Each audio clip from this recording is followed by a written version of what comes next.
today we're going to be talking about something exciting and insightful: how to keep side chicks away from your husband. Now, everything depends on you. How do you do this? How do you keep the side chicks away from your marriage? How do you keep your husband very close to you? Let's get started. The first thing to do is you have to understand and agree on boundaries. You and your husband have to sit down and know. Cheating varies from one person to another. What you count as cheating might not be cheating for your husband. So what do? We are going to talk about it and reach an agreement so that there won't be confusion. Say, be there for your husband, both emotionally and psychologically. Make sure that every time he needs you, you're there for him. Make sure that every time he needs someone to talk to, business wise, everything, you're there for him. Psychologically, when he needs a lift, you're there. He's not looking out for help from somewhere else. Where these girls come in is when he's down psychologically or emotionally. He looks out for someone that could be there for him. I know you have your kids, you have your work too, you have your psychological imbalance, and you have your emotional rush too. But the truth is, you are there because you are the solid rock that holds the home. So if you can manage yourself, then you can manage every other person in the household. Don't abandon your husband for your children. Try to strike a balance in every marriage. Most importantly, don't involve your friends. Have you ever heard of the saying, your enemy could be your best friend, and your best enemy could also be your best friend? So you have to be very cautious. Fine, you could have best friends, you could have good friends. Nobody's saying your friends are bad. Not all friendship can be bad. Not all friends wish you bad. But you have to be very careful because no one will tell you their intention about your marriage.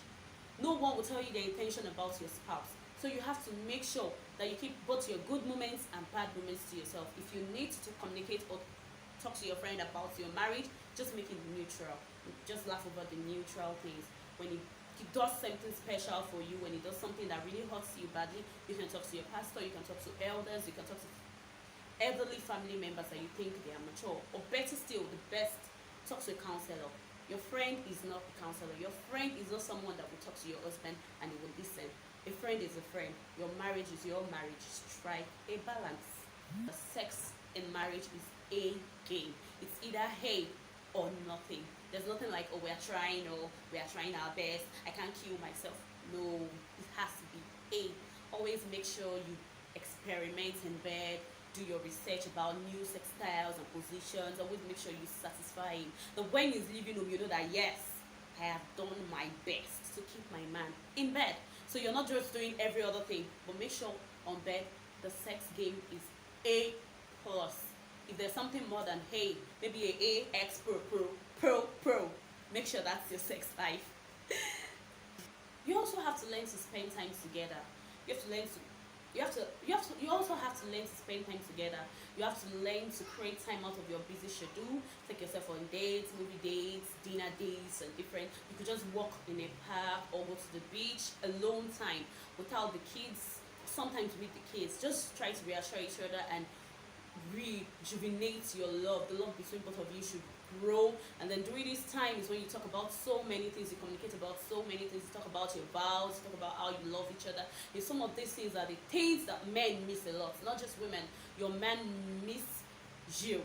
Most times you can be together with your family and he would be missing you. So you have to create time. You have to create a schedule, create a calendar. Oh, we go out every second Friday of the month, or we go out every first Friday of the month, or we go out twice in a month. Just make sure that you spend and dedicate time to each other to grow your love. Girl, always look good. Always and always look good for your man. Not just for your man, look good for yourself, babe. Both in the house and outside the house. Now, I'm not talking about looking good outside the house. When you're out, you're on makeup, you're on your bum shirt. But when you're in the house, you're on wrapper. Hello? Go buy yourself some bum shirts. Go buy yourself some lingerie. Get yourself some very sexy tops. I know when you have babies, sometimes you're not proud of your body and all of that. But who says you can't be sexy with that? Who says you can't hone it? You can, baby girl. Just try and keep your A game when it comes to dressing up. You dressing up doesn't mean you looking expensive or you breaking the bank. Classy is not expensive, you know. So always look good. Make sure you do your slight makeup. Make sure you're always wearing perfumes. Make sure your underwears are neat and clean. Always attracts him with your underwears. Don't wear dirty underwears or old and worn out underwears. No.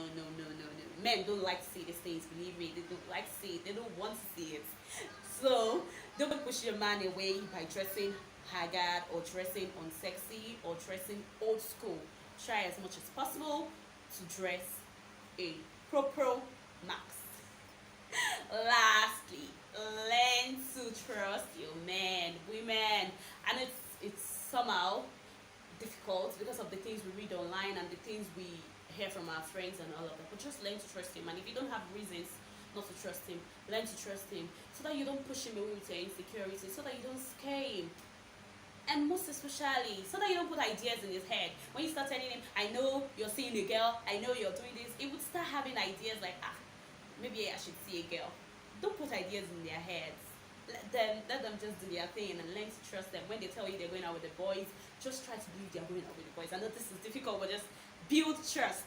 Build trust. Learn to trust your man. Till I come your way next time. Remember all of the things you need to do to keep your man away from side chicks. Dress well, learn to trust your man, spend time together, communicate effectively, and all of the rest. Don't forget to like this video and subscribe to our channel.